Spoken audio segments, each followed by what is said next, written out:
Welcome back to another episode of Streetpreneurpodcast, the podcast for innovative entrepreneurs. I have a very special guest today. He's also into the junk business. He's also into the dumpster rental business. And that's what we're going to talk about today. So for those entrepreneurs that are aspiring to get into this particular business, this is a great episode for you.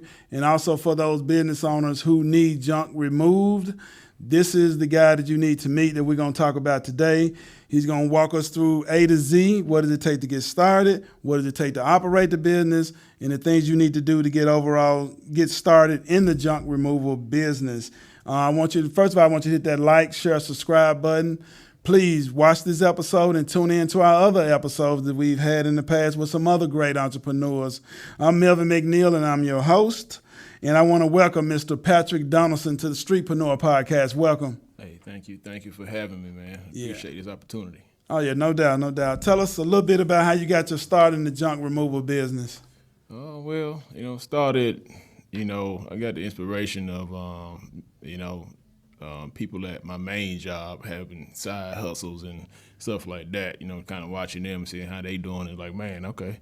Now I see that they're getting it. So I've always helped people out. I always probably had a truck since in my 20s, you know what I mean? So I was always doing it for free, helping a friend out, helping a family member out, moving stuff or whatever. So started seeing some junk removal stuff, and I'm like, okay, I can make money off of this, so kind of got into it like that, and I said, I'm gonna take it and run with it, Okay, let me ask this question. I know you run across all type of stuff when you, especially in your business, all type of weird items and crazy stuff people want you to move, and you're like, man, why am I even here working on this job today? Right. Just tell us, what's one of the craziest things you've ever had to remove from someone's property? Well, I'm gonna have to say I did a big hoarder job in Atlanta one time, and one of my guys, I sent him pictures of the job, so he automatically say, hey, he went and got hazmat suits, you know what I mean? It was that bad. I mean, it was mountains of stuff, it was rodents crawling around. So I think that would be like the hoarder jobs. You never know what you're gonna run into when you get those. Right. And how long does something like that take to clean up? How long did that particular job take? It took about a week, or? No, if you get the right crew and you get the manpower, the right manpower, you can probably have it done in 4 hours within a day. If you got the right crew, you know what I mean, and depending on the amount of it, Okay. Yep. And for a particular job like that, do you charge more? What would be the pricing breakdown? You went there and said, oh my God. Right. So then back then I actually was just, that was my first one. So I probably kind of, lowballed it. Kind of lowballed it back then. Right. But now with me incorporating the dumpster rentals, I have a set rate with my dumpster rentals at $350, right? Okay. So I just add on the labor with that. But if it's something like that that's clean that up. Big, I just go ahead and say, hey, I can't really put a price tag on it, so it's gonna be $650 per dumpster to fill. Okay. Just trying to keep it on that mark. So the dumpster rental is covered, the dumpster is there. I got my guys in labor, so I'm not short myself on that way. Okay. Yeah. Let's kind of get into the startup costs. First of all, how long have you been operating the business? Since 2020, so about 5 years. 5 years. Yeah.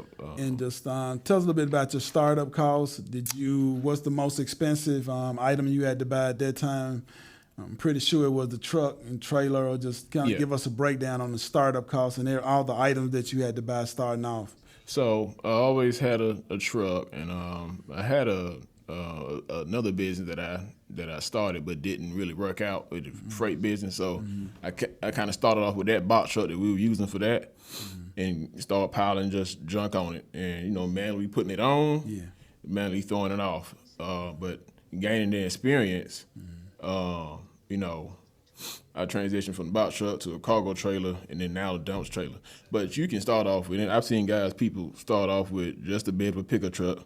I know a guy now that I mentored and got into the business. He just have an F-150, and he's collecting junk off just that. Okay. So it doesn't, Right. I've seen people do it in SUV starting off. You know what I mean? Just whatever you can do, you at least need a truck to start off. Right. And it don't matter, Okay. Yeah. And what would you say some of the expenses that you had to spend money on? Starting out. Yeah. Was it bags and shovels or what? Just Yeah, kind of give them a breakdown on some of the equipment that you had to buy. Equipment, definitely. When I know I wanted to garner more clients, I know I needed, advertisement, decals on my trailer. I know that presentation is your best representation, so I wanted that, if I park it somewhere, people can, so that's a big expense for me as far as advertising. Right. Equipment, of course, like shovels. You always need to keep that. I got like a saw that I keep, a saw that I keep if I need to break something down and so I can fit it, or whatever. But yeah, the trailer and just basic equipment that you're gonna need to demo stuff sometimes just to get it broken down, Okay. Yeah. So kind of give us a number. Would you say you look 5,000 or to start up? Or 3,000 just to start off? To start up, yeah, I would say around 5 will get you a good start and a good lead into the game.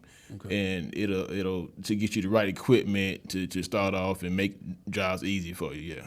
Okay. And why the junk business? Why did you choose this business that you decided? What made you? I've always, I've always been, You were hustling, but yeah, I've always been hustling. Yeah. I'm kind of a neat freak and clean up. I like to clean up, around the house and keep stuff steady. But I kind of like the before and after effect. Like seeing how it looked. Before I go into it, and then the after, and then just helping people in general. Okay. Yeah. Just walk us through your typical day. Just say you're at home, you get a phone call, and they're like, "Hey, man, come out. Can you come out and just kind of give us an evaluation of what you think the cost's going to be?"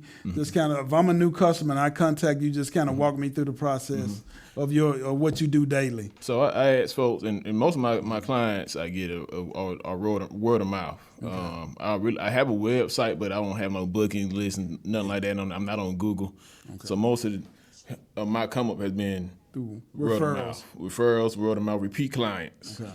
So if anybody, like somebody hit me last night, hey, I got to, I ask people to send me a picture and I can kind of get a quote from that. Okay. So if the quote is right, if I say if it's 150 to 500 to 600, right. If they okay it, then okay, we on. Okay, I log them in, and say, hey, and we'll pick a date and go from there. Okay. Now you mentioned earlier about how do you price a job, and you said you bring the dumpsters out. Just kind of tell us a little bit about how you evaluate the price. Like you said, if the person doesn't need the dumpster to come out, then what's the basic price? Okay, so the it person can range. Just kind of give us right. a price range. So it can range from 150. I kind of 125 to 150. I try to have it like a base. Okay. Like a base. Like if I'm just right. Because I don't want this come for nothing. You know what I mean? And is that per job? Or is that 150 per hour? It's 150. That's the start. That's per job. So if you show me a picture of certain stuff in your garage, I can look at it and I'll say, okay, I can do that for 150. Or if it's a full garage, I can say, okay, that's gonna be 350 or 450. And it all depends on the amount. I can look at it because they weigh me by the ton at the scale at the transfer station when I dump it. So I can look at stuff and I'm like, okay, that's gonna be heavy. That's gonna be a light load. And kind of just go off previous job that I've done and kind of just gauge the price range like that. Okay. But it can be from 150 to 1,200. It just depends on the amount normally, and that's what I tell people all the time. It depends on the amount. Okay. Yeah. Now you mentioned weight at the dumpster. Kind of explain that process. So with the dumpsters, if I have a full dumpster, so I'm going to pull on the scale and they're going to weigh me. It's $50 per ton. Oh, okay. Okay. So you got 3 tons then. Yeah, if you got 3 tons, then you 150. You see what I'm saying? Oh, okay. I didn't know that. That's how it works. And a lot of people don't know that when and I tell them, I say price includes dump fees. Okay. So they'll know this is if I'm saying 350, I'm not getting the whole 350. You know what I mean? Because dump fees are included. And I'm normally around 1 ton to 2 ton max. Right. That's typically what I And how big is your dumpster? My dumpsters are 15 yards. Okay. Yeah. Okay. So it can hold quite. It can hold quite a bit. Quite a bit. Some companies have 15, 30, 20 yards, etc. But I started out with two 15 yards. Okay. Yeah. Okay. All right. And what's the most challenging thing you've encountered so far about your job, about the business, rather? Challenging. Is it acquiring new customers? Is it buying equipment that you need? What's giving you the most headache? Yeah, I would say, that you deal with on a daily basis, that's a headache. I would say, I guess it depends on the job, and the most headache is when you underestimate something. You know, like I said before, when I ask people to send pictures, and then sometimes pictures can be deceiving. When you get there, actually, you see a pile like, oh, it ain't gonna be nothing. Right. You they get tell there, you to go to the backyard. They ain't gonna go to the backyard. It's a ton of cement sitting up under here. It's something heavy. I'm like, oh man, I done bit myself in the foot. So I think that's the hardest part. But yeah. Okay. As far as marketing, I know you said you don't do any online or social media marketing. What are you planning to do to step that up to get more customers? No. I do have an IG. Okay. That's mainly where I post my jobs at. Okay. But internet, I have a website, but I'm not on Google or nothing like that. Okay. It's just pretty kind of like set up through my IG. Okay. And just a basic website. Okay. But normally I just get on my Instagram, I post all my jobs, I show my work, so people can see, and people will contact me. Okay. Yeah. Is there any special licenses or insurance you have to have? Just say you go to somebody's property and some get damaged, they get mad, try to sue you. Yeah. How much insurance coverage would someone need? Just a general liability coverage, whatever that is. I have it. And I just renewed it, matter of fact, but you don't necessarily need it in the junk removal business, right? But it's good to have. Because some corporations, I'm sure they inquire that you have. Yeah, especially when you get to the commercial jobs. Yeah. They want you to definitely have it. Okay. Yeah. All right. Is there any expansion you plan on doing for your business? Are you planning on adding more equipment, or are you leasing equipment right now that you need for certain jobs? Just kind of tell us a little bit more for your future plans. Absolutely. So the going back to the a little bit about the cost. Yeah. Because I sold my cargo trailer and box truck I had a long time ago, and then I got the dumpsters just last year. So I'm a year with those. Okay. So I'm financing those right now, but the goal is to always add more. Okay. So with that chassis I have, that base chassis on that trailer, I can, as long as I buy the same dumpsters, like the green cans you see on my page, like I have 2 of those, so I can keep buying more. I think they're like $4,000, around $4,000. Okay. So if I keep buying more, I can buy 3. They'll all fit on that same chassis. Okay. So right now I just have 2, but if I get a third one, now that's 3 dumpster rentals I can have all in 1 week. And if I want to get another one, that's 4. Okay. And working like that. Yeah. Let's kind of talk about storing. Where do you house the dumpsters at? Where do you keep them? People will steal anything now, especially in Atlanta. Good question. So when I was buying those, keep them secure to keep people from trying to steal them. When I was buying my equipment and I was on searching the best trailer locks and everything, because sometimes them trailer locks, you can go with a hammer and knock it off. So I probably got one of the most expensive ones, but I park it at a storage facility near my home. It's gated, got cameras, and you got to have a code to get in and all that. Right. So I park it there. Okay. And just got to make sure it's real safe there. Yeah, kind of make sure we're safe. Because now you mentioned the dumpster rental. Was that a new addition onto what you were already doing? What made you decide I want to get into the dumpster rental side of it? Good question. And how did that take place? Good question. So I started off with like I said, the box truck and cargo trailer.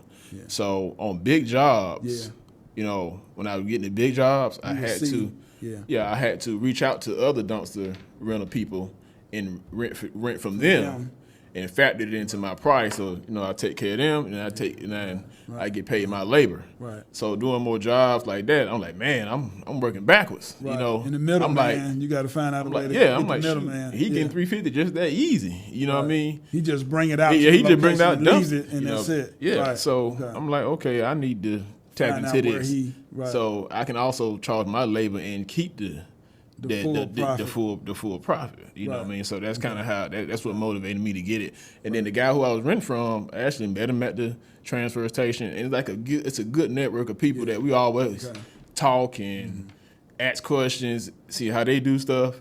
And luckily and gladly, man, and blissfully, he mentored me. Like I just dropped off one for him because he couldn't get to it the other day. You know what I mean? So we always network with each other. Yep. Okay. And where do you see the dumpster business going within the next couple of years? Is there any new changes taking place, or Atlanta is probably the best place to do this job, man, because real estate. You know, I mean, it's always somebody, investors, buying, property management company. Right. I get most of my clients, from my business from property management. Okay. And realtors, who I know, they refer me. But as long as Atlanta is booming with that real estate, it's gonna always be open. It's gonna It's money to be made. Yeah, that oversaturated stuff, it doesn't matter. It don't exist. Yeah. Okay. Is there any other services that your business offering or that you planned on starting? I know you have the two with the dumpster rental and then your general service. Is there anything new, particular service that you would like to add on to your company? No, not at the moment. Just all I'm focused on is just the same thing, just offering junk removal service and dumpster rental so people can have that option to, I can come do the labor or they can load it themselves and I come back and pick it up. Okay. What is your ideal customer? Ideal customer is a person that does the removing themselves that costs you less time. Ideal customer is like when they have their stuff already together, already boxed up. Yes, already together. I love we love when we can get a customer like that, and then sometimes they'll help. But when we get to a job where a customer is still going through stuff, and I want to keep this, I want to keep that. Now you killing my time now because I'm trying to get this and go. You know what I mean? So we can be out. Okay. So that's my ideal customer is a person who got it already in order and ready for us to come grab and go. Right, already organized. Mm-hmm. And what kind of revenue can a person expect to make off the junk business? Just say year one, your overall profit from year one to maybe like year 2 or 3. Has it been a steadily increase every year in profit for you? Yeah, it has. And like I said, it all depends on how you start off. Of course that varies if you got just one pickup truck, if you have a trailer. And I do it for a side hustle, so each year has gone up. So it's like maybe 20 the first year to like this year. Then got adding the dumpsters. I was at like 47. Almost 50K just on the side because I have a main job that I do. What's your main job? People don't see how I do it, but I drive 18-wheelers. But I have a dedicated route at night. Okay. So I'm able to. That's like from here to Alabama or Florida. So close here to Florida. And back. I turn that and come back every night. Okay. And I so when I get back in the mornings, that's when I can go drop a dumpster off or go do a quick junk removal. And that's how I do my job. Then I go lay down for work. After that, I try to lay down by 12:1. Right. Get a nap and then start all over again. I can see that you can do it. That's like that trip is 5 hours? Yeah. A 5-hour run there, 5 hours back. Yep. And I can take my naps if I want to coming back, which I normally do every night, Yeah, you can do that with a dedicated run. Yeah, exactly. And I don't touch no freight, Right. That's what I'm saying. Yeah, right. Yeah, you can definitely do that with a dedicated run. Mm-hmm. So when do you think you'll be ready to let the truck go and say, I'm finna do this full time? Or do you have a certain expectations or a timeline, or I need to be making this amount of money before I quit? Yeah. So just kind of tell us what's your overall projection of. At this point right now, man, I'm always like, I probably think about that almost every day, at least every week. Yeah, I know you're ready to quit. Because some days, man, some days I can go out here and I can come back and make $1,000 in a day over that. You see what I'm saying? Right. And that's with paying my helpers. You know what I mean? So my mindset, like, man, if I can get this, 10 jobs a week. If I can get at least 10 jobs a week like this, I'm out of there. You know what I mean? I'm going. Okay. But gradually, that's my point too, because I've been driving trucks for the same company 20 years. Oh yeah, you about ready to retire. So I'm about ready to lessen my load and kind of do something. Do something with the business. Yeah, and do it full time with the business eventually. Yeah. Okay. We got a number? They can get in contact with you. Anyone that's interested in. Definitely. Give them all your contact information. Absolutely. My phone number, I prefer you can call or text anytime, 404-593-7889. And my IG handle is at DET Services ATL. DET Services ATL. You can find all my jobs. You can look at videos, and it'll show everything I do on there. Yeah. Okay. You mentioned mentoring. Mentoring other people that are interested in getting into the junk removal business. Tell us a little bit about your program. Or they just call you up for consulting ideas, or just tell us a little bit about that. Yeah, man, I'm a free flowing guy, man. If anybody come to me, I'm gonna give you everything I know, from what I make on my paycheck to with this job. Like I just said, hey, Right. I can make $1,000 in a day. Not saying I'm gonna do it every day, but it's possible. You know what I mean? I get excited when I can go make $400 and it only took me 30 minutes. You know what I mean? To do the labor. Yeah. So I tell people that it's an easy job to get into, and I kind of tapped in on the moving too. But the moving is more tedious, you know what I mean? Yeah. Junk removal is easy to just go in there and grab it. You ain't got to worry about tearing people's stuff up because it's already junk and it's just going. It's just going to the dump site. So, Right. yeah. So, Okay. you know, What's the biggest job you've done so far? biggest job. I had a hospital job. On the commercial side? Yeah, on the commercial side, we had a big hospital job, and that job, you know, lasted probably about a week, and at around $20K. Yeah. You need about 5 or 6 of them a week. Yeah, if I can get those, I'm quitting tomorrow. You know, I'm getting the day job tomorrow. You know, yeah. So that was the biggest. Yeah. All right. Well, we wish you much success in your business, man. You're doing a great job, like you said, for mentoring other people and your overall services. So, if any entrepreneurs out there, aspiring entrepreneurs or business owners, want to learn more, please contact him. Give Patrick a call, and he's going to give you all the information that you need to get started in that particular business. And we wish you much success. Please watch, like, subscribe to the channel. We got some other great videos coming up from some other great entrepreneurs. Watch each episode, tune in, and we look forward to seeing you. Thank you. All right, appreciate you. All right. Yeah, good job, man. All right.